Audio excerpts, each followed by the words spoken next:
좀 더 제가 풀어보겠습니다. 친문 3명에게 유재수가 SOS를 쳤다. 이 얘기입니다.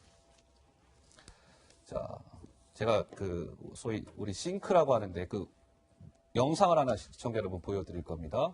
근데 이제 여기에 친문 이 3인, 좀 전에 이 3명의 이름이 등장할 겁니다. 그거를 좀 유심히 들어보시면 좋을 것 같아요. 자, 준비됐습니다. 만나보시죠. 성경덕 총무인사팀 선임행정관, 윤건영 국정상황실장, 김경수 지사, 유재수 씨가 같이 쓰는 텔레그램 속에 중요한 인사에 관한 얘기들이 오고 갔다는 자료가 있다고 합니다. 여기에 보면은 정경덕 선임행정관이 금융계의 인사가 누가 좋을지를 물으면은 유재수 씨가 복수 ABC로 등급을 나눠가지고 추천하면은 이렇게 해서 정경덕이라는 분이 가운데 낙점을 했다고 하는 얘기가 있습니다. 이 내용 아십니까? 언론에 그렇게 보도된 것은 알고 있습니다. 자, 3명이 등장을 했죠. 천경덕, 윤건영, 김경수. 그런데 유재수 금융정책국장이 2017년 10월에 청와대 감찰이 시작되자 무슨 일이 있었다는 겁니까? 김민지 기자. 네, 검찰이 당시에 유재수 부시장이 썼던 핸드폰 통화 내역을 좀 들여다봤더니요. 이 감찰 조사를 받게 된 시점부터 이 김경수 경남지사, 윤건영 국정기획상황실장 그리고 천경득 선임행정관에게 SOS 전화를 했다는 거예요. 내가 금융위 국장직을 유지할 수 있게 좀 도와달라. 구명을 요청했다라는 사실을 이제 검찰이 확인했다고 합니다. 아하, 저 3인에게 감찰이 시작되자 뭔가 SOS를 쳤다. 나 저 금융정책국장 자리 좀 계속 유지할 수 있게 해주세요. 이렇게 얘기했다는 거예요. 사실상 감찰 중단에 대한 구명을 요청했다. 이런 건데요. 한번 그 과정을 시청자 여러분 보시면 이런 프로세스를 거쳤던 것 같아요. 그러니까 유재수가 김경수, 윤건영, 천경득한테 구명을 부탁했고 이 3명이 백원우 당시 민정비서관에게 이 내용을 전달했겠죠. 자, 감찰 관련 전화를 했고 백원우는 조국 당시 민정수석한테 감찰 중단 의견을 전달했고 근데 공교롭게도요. 백원우 민정비서관이 최근 검찰에서 유재수 감찰 중단과 관련해서 외부 청탁이 있었다라고 진술했다는 거예요. 뭔가 악귀가 딱딱 맞아떨어지는 것 같지 않으세요? 그렇잖아요. 그렇죠? 예. 김경수, 윤건영, 천경득이 백원우한테 전화했으니까. 자, 그리고 백원우는 민정수석한테 의견을 전달했고 최종적으로 조국 당시 민정수석이 감찰을 중단했다. 이런 프로세스가 지금 그려지는 건데요. 김 소장님 보시기에는 좀 석연치 않다라는 점이 발견이 되십니까? 안 되십니까? 어떠세요? 저는 그 기사가 석연치 않다라는 점이 발견이 되는 기사가 석연치 예. 않다. 단독 백원우도 유재수 감찰 중단 외부 청탁이 있었다. 검찰 진술 요 기사를 말씀하시는 것 같아요. 그렇죠? 유재수 감찰 중단에 외부 청탁이 있었다라고 백원우가 진술을 했다라는 기사가 이제 경향신문에 단독으로 나온 부분을 말씀하시는 것 같은데. 그거는 그 일부분 검찰 예. 진술 내용. 그 내용을 나오는데 이 기사를 보면요. 백원우한테 확인했는데 확인이 안 됐다라는 내용이 없어요. 그러니까 그건 기사 ABC인데 취재원으로부터 내용을 들으면 당사자에게 확인하는 절차를 밟는 것이 당연합니다. 어떻게 전 이런 기사가 데스킹을 통과했는지 도저히 알 수 없다라는 것이고 제 주변에 있는 다른 언론인들도 이렇게 ABC를 안 갖췄는데 어떻게 이게 보도가 됐는지 모르겠다. 이게 그러니까 원래는 전화해보고 전화를 받지 않았다고 한 줄 꼭 쓰지 않습니까? 당사자 해명이 없다. 예. 당사자 해명을 받지 않고 검찰발로 쓴 기사인데 그나마도 요즘은 피의 사실 유포 때문에 검찰 발이라고도 정확히 하지 못해서 그냥 경향신문이 종합한 의견에 따르면이라고 하는 기사를 기초로 해서 백원우가 그 감찰 중단 외부 청탁이 있었다라고 검찰에 진술했다라고 확정 짓는 것은 제가 보기에는 좀 무리가 있는 것 같아요. 그러면 이렇게 볼게요. 자, 좀 전 그래픽 다시 한번 주세요. 좀 전 그래픽. 그러니까 김 소장님이 지금 말씀하시는 것은 이거예요. 저 박스 3번째. 그죠?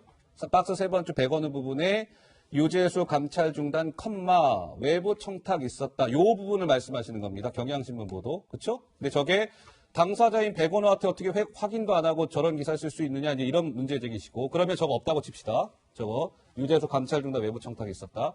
그럼 나머지 프로세스 저 유재수부터 시작돼서 조국의 감찰 중단 지시에 이르기까지 이 과정은 좀 다 매끄럽다고 보세요? 그러니까 지금까지 나왔던 것은 또 이제 어떻게 다르냐면 지금까지는 조국 교수가 직접 조국 민정수석이 주변으로부터 전화가 많이 와서 좀 힘들다라는 얘기를 했다라고 보도가 되어 왔는데 그 내용이 또 지금 바뀌지 않습니까? 아하. 조국은 보고를 받았을 뿐이고 전화를 받은 것은 백원으로 또 오늘 이제 변화되어 있는 상태라서 검찰이 선택적으로 흘리는 정보를 기준으로 해서 놓고 보면 저는 아직도 잘 모르겠고요. 그리고 첫 번째는 유재수 씨가 저런 사람들한테 전화한 통화 기록이 있다는 것만으로, 그러니까 그렇게 해서 구명을 부탁한 것 자체가 범죄가 되는지 일단 이걸 모르겠고 그 나머지 과정들은 지금 다 추측에 기초하고 있기 때문에 예, 뭐 우리가 정경심 교수 건 때도 보지 않았습니까? 검찰이 다 증거를 갖고 있으니까 내기했다고 했는데 재판 시작까지 3주가 되도록 증거 목록도 제출 못하고 있는 예. 이런 점을 고려하면 이게 좀 정치적으로 움직이고 있는 게 아닌가도 좀 같이 보셔야 될 것 같습니다.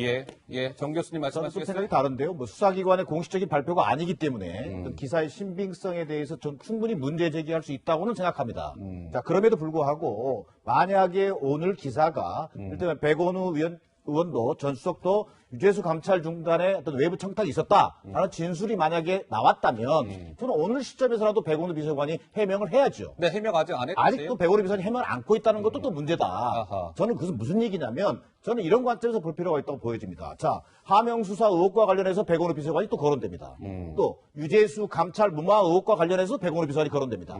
자, 이게 자칫 어떻게 보면요, 백원우 조국 수석은 어찌 보면 수석이었을 뿐이고 실질적인 역할은 알겠습니다. 백원우 비서관이 한 것처럼 비춰질 수가 있습니다. 다른 말로 하면 이것이 만약에 혐의가 확인되면 직권남용에 본인이 공모가 될 수 있기 때문에 그런 문제를 좀 사전에 방어막을 치기 위해서 외부 청탁이라고 하는 것을 지금 얘기하고 있을 가능성을 저는 배제할 수 없다고 생각합니다. 근데 시청자 여러분, 이 유재수 감찰 무마건은 잘 보셔야 되는 게 이제 조국 민정수석이 감찰을 중단을 지시했다는 건데 이게 조국선에서 그칠 문제가 아닐 수도 있다라는 지금 얘기가 나오기 때문에 유재수 감찰건이 이게 간단치가 않은 겁니다. 그러니까 조국 그 위에 누가 있는 거 아니야? 뭐 이런 의심인 거잖아요. 자, 김민지 기자 이 얘기 좀 한번 해봅시다. 네, 방금까지 이제 감찰이 무마되는 과정에 대해서 난 언론 보도에 관해서 말씀을 드렸는데요. 일찌감치 김태우 전 특감 반원은요, 조국 당시 수석의 윗선에 대해서 좀 주목을 해봐야 된다라고 주장한 바 있습니다. 일단 그 목소리가 준비되어 있습니다.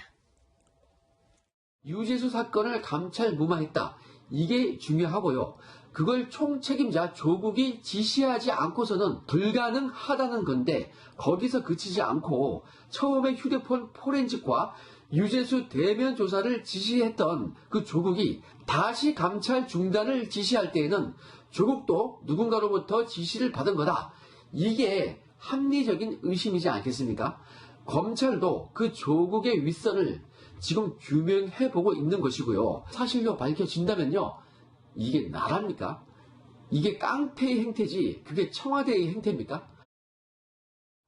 네, 김태우 전 특감 반원 조국의 윗선에 대해서 언급했습니다. 그런데요, 실제로 검찰이요, 이와 관련된 진술을 확보했습니다. 유재수에 대한 감찰을 무마한 당사자는 조국 당시 수석보다 윗선이었다라는 내용의 진술을 확보했다는 거고요. 예. 이런 유재수 감찰 무마 사건 때문에 여권이 초긴장하고 있다라는 해석도 나옵니다. 자, 합리적 의심을 한번 해보겠습니다.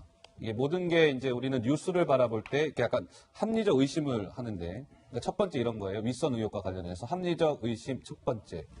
김경수, 윤건현, 청경득이 유재수한테 SOS 그 전화 받고 백원우한테 유재수 구명을 부탁했다는 거 아니에요? 그럼 여기서 드는 합리적 의심.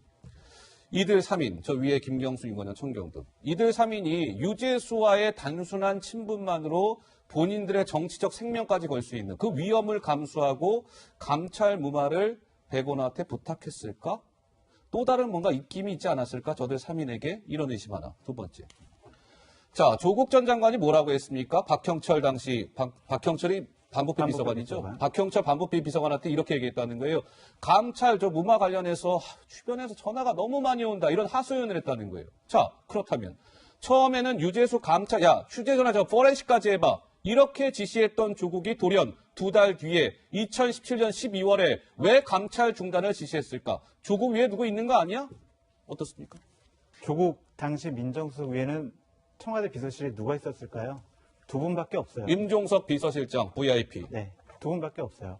그 유재수 씨 같은 경우에는 옛날 청와대 근무를 했을 때 문재인 대통령께 형이라고 불렀다라는 그런 언론 보도도 있었습니다. 아하, 예. 그러니까 대단한 친분 관계를 강조한 거죠. 조국 수석은 자, 우리 백원우 비서관, 박영철 비서관, 나 이렇게 3명이 모여서 합의해가지고 이걸 감찰을 중단을 시켰다. 그렇게 얘기를 했는데 그 이유는 본인이 감찰을 단독으로 중단시키면 직권남용에 걸리고 아하. 또 그걸 안 했다 그러면 윗선으로까지 확대되는 거 아니겠습니까? 예. 근데 그런 걸 방지하고자 조국 수석은 3인회의에서 결정했다 이렇게 얘기를 했는데 저 텔레그램에서 3인방들 뭐 청경도, 김경수, 윤건영 이 3인방이 조국 수석에게 과연 이것을 했을까? 백원 수석한테는 전화를 한 것 같아요. 결국에 이렇게 백원 비서관. 백원 예, 비서관한테는 예, 예. 그러면은 과연 조국 수석은 누구에게 얘기를 듣고 어쨌든 이것을 감찰 중단할 수 있는 최종 결정권자는 조국 수석 아닙니까?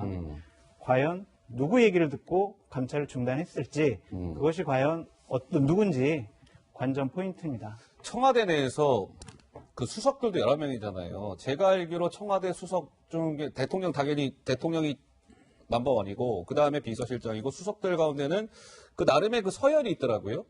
이게 정무수석 일인가요? 제가 볼 때 정무수석 정무수석 일로 알고 일이고 있고요. 아마 제가 알기로 민정수석의 수석들 두 가운데 번째는 두 번째인 겁니다. 걸로 알고 있습니다. 네. 그렇다면 민정수석을 움직일 정도의 사람이었다면 과연 누구였을까? 이런 이제 여러 가지 의심이 드는 것이죠.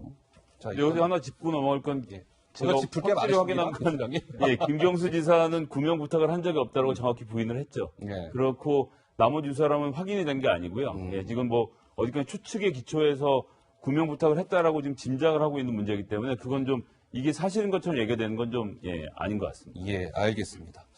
자, 이제 관심은 이 사람 입에 관심이 쏠리고 있습니다. 누구 입입니까, 김민지 기자? 네, 조국 당시 민정수석 과연 이 상황에서 이번에도 입을 열지 않을까 뭐 이런 관심이 집중되고 있습니다. 그간의 어떤 수사 과정에서 관계자들은 하나같이 그 윗선에 조국 전 민정수석에 대해서 이제 책임을 전가하고 있는데요. 그렇기 때문에 이제 감찰 무마에 대해서 직권남용의 주범으로 지금 조국 전 민정수석이 몰리고 있는 상황입니다. 법조계 관계자는요, 조국 전 장관의 가족 비리 사건에서 묵비권을 행사했지만 이번에는 유재수 감찰 무마 사건에 대해서는 입을 열 것이다라는 전망을 내놨다고 합니다. 저렇게 법조계 관계자가 예상을 했는데요. 오늘 그렇지 않아도 조국 변호인이 입장을 밝혔더군요.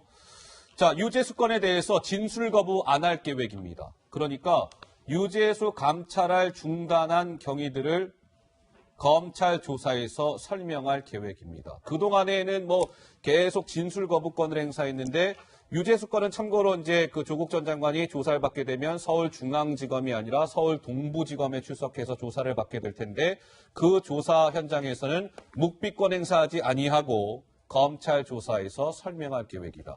조국 위에 쏠리는 관심, 윗선 실체 밝힐까?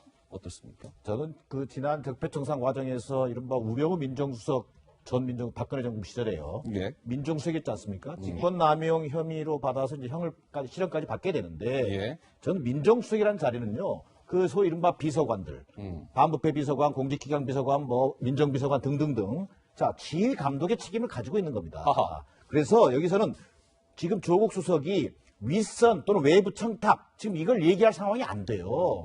본인 책임하에 이것을 분명히 했다라고 하는 진술을 하는 것이 어찌 보면 책임 있는 자세고 오히려 공범이냐 주범이냐 이 차이만 지금 달려질 가능성이 있다는 겁니다. 물론 예. 이 전제는 지금 거론되고 있는 것 자체가 사실이라는 전제에서 얘기하는 겁니다. 알겠습니다. 자, 뭐 아까도 잠깐 이분의 목소리를 들었습니다만 김태호 전 특감반원이 오늘 유튜브에서 조 전 장관을 뭐 저격했다면서요, 김민지 기자? 네, 조국 전 장관이 지금 처해 있는 상황에 대해서요, 조목조목 설명을 그래요? 했습니다. 뭐 사면 초과에 빠진 이런 상황에 대해서 이렇게 목소리를 높였습니다. 직접 들어보시죠. 자신의 직속 부하였던 오른팔 왼팔이 모두 조국의 지시였다고 진술을 해버렸습니다. 자기 편이 지금 없는 겁니다. 유재수 건으로 이미 끝난 거예요. 그런데 이 상황에서 또 하나의 강한 군대가 몰려왔습니다. 그것은 바로 울산 사건입니다. 지금 온 힘을 다 썼는데 갑자기 유재수 건과 울산 건이 터지는 바람에 조국은 더 이상 말할 힘도 없습니다. 이거요, 울산 사건까지 추가가 되면요, 직권남용이 2건입니다. 과거 정부 인사들은요, 직권남용 한 건만으로도 구속이 딱 되지 않았습니까?